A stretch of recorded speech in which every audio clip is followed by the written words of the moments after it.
name is Mary Bui Pham, and I was born in Vietnam. I grew up in a very matriarchal, multi-generational family, and I came here to the United States at the fall of Saigon and became one of the immigrants of the U.S.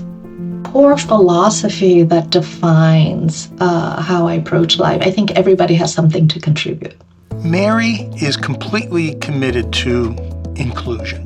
She understands that everyone who has valuable skills must have an opportunity to contribute them. This is her way of improving the world. I feel very fortunate, and I truly believe that education is the equalizer. I want to be able to provide that opportunity to other engineering students. Mary lives one of the most important missions that we have every single day, and that is finding people jobs. She does it in a very special way. She personally mentors a lot of our up-and-coming leaders, and from scratch essentially brought well over 100 of our women leaders as an example to a conference to really focus on developing that next tier. She leads with a lot of clarity, a lot of empathy and grit. She is the leader who listens deeply, listens often, thinks strategically, and shows up very consistently for her people.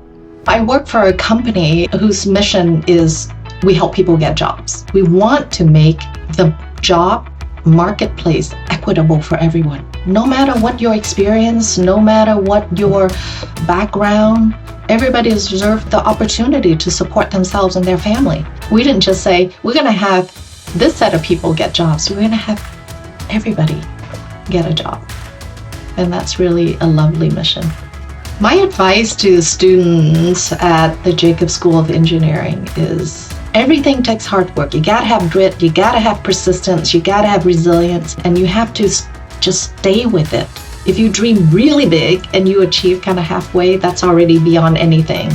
Everything is possible. Reach for the sky. Mary, on behalf of the Jacobs School, a hearty congratulations. And I look forward to all the wonderful things we're going to do together.